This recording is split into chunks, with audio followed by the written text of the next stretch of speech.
アメリカのバリバリビジネスマンは仕事であるあるなちょっと困った状況をどのような気の利くビジネス英語を使って切り抜けるか、今日は本物のアメリカでバリバリ働くビジネスマンで検証していきたいと思います。Hi everyone, it's Naomi. 皆さんこんにちは、ナオミです。そしてこちらは久しぶりの登場となりますが、私の夫、アメリカでバリバリ仕事をするビジネスマンライアンです。Hey everyone. 以前彼が登場してくれたこちらの動画をまだご覧になっていない方は、ご興味があればぜひこの動画の後にご覧ください。英語には敬語はないといえども、ビジネス英語のシーンではいろいろな場面で日常英会話にはない丁寧で気の利く会話の仕方がプロフェッショナルとして求められます。例えば何かを断ったり指摘したり自分の考えを主張したりする際に、ネイティブはどのような気が利く英語フレーズや表現を使ってうまくこのような状況を乗り越えるのか、今日は実際に見ていきましょう。そしてその特定の状況を乗り切る際に覚えておきたいポイントや、ライアンの答えから見る重要英語表現なども一緒にご紹介をしていければと思います。これらを知っていればですね、しっかりとプロフェッショナルに自分の意見を相手に伝えて自分が犠牲になることを避けられるヒントになるので、ぜひ最後までご覧ください。それでは早速、これから私がビジネスでよくある状況をライアンに出題します。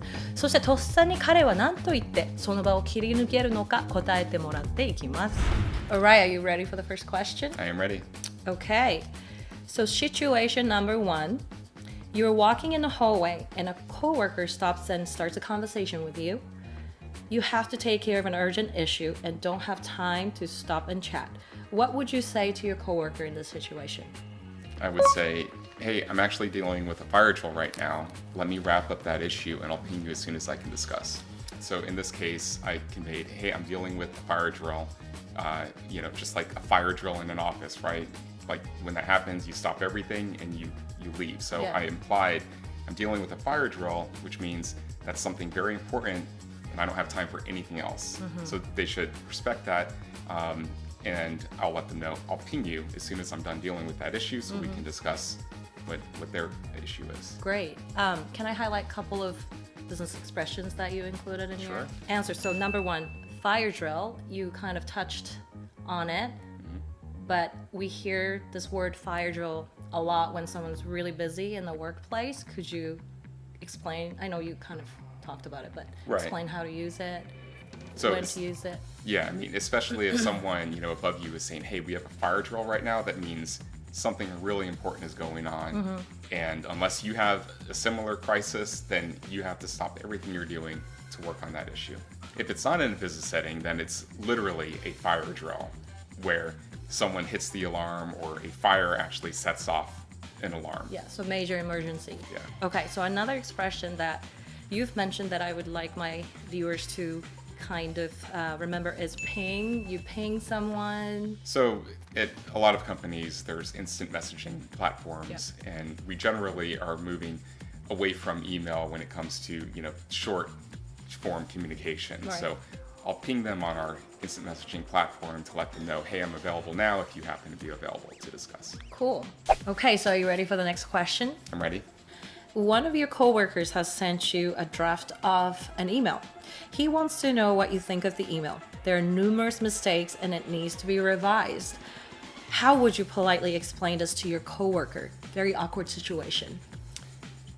Let's say his name is Bob. Okay. I would say, hey, Bob, do you mind double checking your numbers and taking another stab at the email draft? Okay.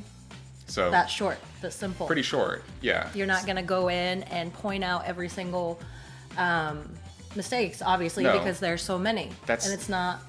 That's their job. Good So use of your if I'm time. having to double check all of their numbers, then what help are they doing, right? Right. So I'm pointing out in a nice way, this is wrong. I'm not saying, hey, this is completely wrong. I'm just saying, double check your work here, give it another try, take another Right. stab at it, You're try again. giving them another chance. So this situation is most likely if this person has a position that's lower than you or works under you, Right. right? So what is a key kind of a takeaway or points to maneuver this kind of situation, especially this situation? So keep it short or... I generally would keep it short, and I'm giving them the opportunity, right? So if you're junior to me, it's important for you to make sure you're accurate, and they want to propel themselves in the company. They want to get to the next level. So I'm giving them like a pass. I'm giving them another chance to do a good job, right? And if they fail that, then they've made a bad impression on me, and they're not, propelling themselves in the right direction. Okay, so if this person who sent you this email was numerous mistakes, let's say they're at the equal level, not under you, would your answer be different? It would be different. So what would your answer be? That could be, let's say, someone was hired in at my level, but they don't know how we generally work. Maybe our process is a little bit different, and they want to, get my opinion, bounce, an idea off me. They may say, hey, I'm sending this email to a client, do you mind giving me your thoughts? And maybe I would spot check a couple of things because I happen to be familiar with the systems. And then I could point out like, hey, it seems like some of your numbers and grammar is off, but it's important that this is perfect if it's going out to the client. Yeah, okay. But you're still not going to point out. I'm still not doing their job for them. Okay, sounds good. A couple of English expressions that I wanted to highlight here that you've used in your answer. So take a step, first double check. You said in your first answer. So I'm assuming that they checked the first time. Yeah. So I'm asking them to do it a second time, so double check. Right, so just really make sure something is accurate, right? And then take a stab. Could you explain that expression? So I don't know where it came from. Yeah. But take a stab means like, give it one more try. Yeah. Oh, okay. Stab, just like stabbing. Okay, cool. So let's move on to the next question. So situation number 3, you're working on a project with a coworker. You need a document that he was supposed to be finished with yesterday. You want to tell him that there's a real sense of urgency and that you need the document as soon as possible. What would you say to him? I'm assuming I'm running up against a hard deadline myself, so I would set a time that would work for my process and approach him and say, hey, do you think you can wrap up that document by noon? We have a hard deadline approaching quickly. Okay. So what are some of the things, I know you've already mentioned before you answered this question, but to kind of keep in mind to carefully maneuver the situation, because I'm sure the other person's working hard trying to meet the deadline too, but somehow not being able to. So you kind of, telling them that what you need by a certain time. Is there anything? Well, so by asking, hey, do you think you can wrap this up is just another way of saying, will you be done? Right? Instead of me saying, hey, can you be done by noon? Yeah, right? yeah. Do you think, right? I'm giving them some latitude. Do you think you can wrap this up by noon? Right. I'd need it by noon. I'm giving them the opportunity to tell me if there's some fire drill they're working on, other than this project, in which case I would have to reallocate resources, get someone else involved. Okay, cool. So instead of stating directly, are you done with something? You're kind of softening it by using the word or expression Can you wrap this up by noon? Wrap this up by noon? Yeah. We're approaching a hard deadline. Hard deadline. Yeah, hard deadline, which means like no matter what, like this needs to be done at this time. Right. That's actually really great expressions in the business. Hard deadline, just like a deadline that you cannot miss. Correct. Hard stop. Hard stop. It needs to go out at this time, no exceptions. Yeah. Okay, that's great. Thank you. So let's move on to the next question. You own your own business and one of your clients has just paid you. You just received the check and realized that you were paid $1,500 instead of the $2,000 that you had agreed on. What would you say to the client? I'd say, hey, thank you. I wanted to let you know I received your payment. However, it appears to be about $500 short of the $2,000 that we had agreed upon. If you wouldn't mind remitting the remainder of the funds, I'd really appreciate it. What did you say? If you wouldn't mind? Remitting. Yeah. Remitting. It's sending payment. Okay. What are some of the key points that people can keep in mind to maneuvering a situation, uncomfortable situations like this that, client made a mistake and you've got to point them out and have them fix the issue?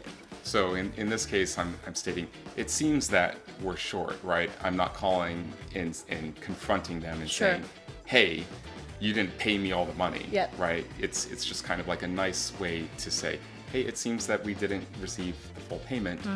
Would you mind paying the rest of the money? So based on their response would determine if we have, a further issue, right? They could respond and say, oh, I'm so sorry. I didn't mean to do that. Let me go ahead and send. Or, hey, that's not what I thought, right? And then you have an issue. So you give them the benefit of the doubt and assume they had the best intentions and allow them to make up for the mistake. Right. All right. So, couple of expressions that I wanted to note in Ryan's answer here. I wanted to point out $500 short and remitting.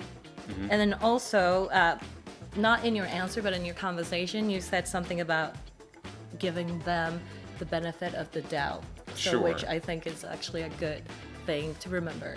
Sure. So in finance, short is often referred to as a deficit.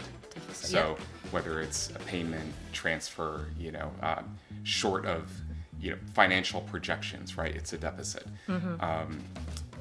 Remittance is just a banking term of stating payment, right? Sending the payment. And then benefit of the doubt, it's not assuming that they had ill intent, that they did not mean to deceive you. So you assume that it's an honest mistake, and like I mentioned before, you're not being accusational when you inquire about the shortfall of the They payment. didn't pay you less on purpose. Yes, you assume that they intended to pay you the agreed upon amount instead of assuming that they meant to cheat you out of $500. Yeah, alright. ちょっと動画が長くなってしまうので、続きはまたパート2でご紹介するので、ぜひお見逃しなく。ということで今日はパート1としてアメリカのバリバリビジネスマンはどのような巧みな気の利くビジネス英語を使っていろいろな状況を切り抜けるか、そしてその英語をもとにレッスンをお届けしました。もっとビジネス英語が学びたいという方は今画面をクリックして次の動画で会いましょう。Thank you so much, Ryan, for being part of this video. I really appreciate it. Thank you, as always. Thank you. And I will see you in the next video. Bye. Bye.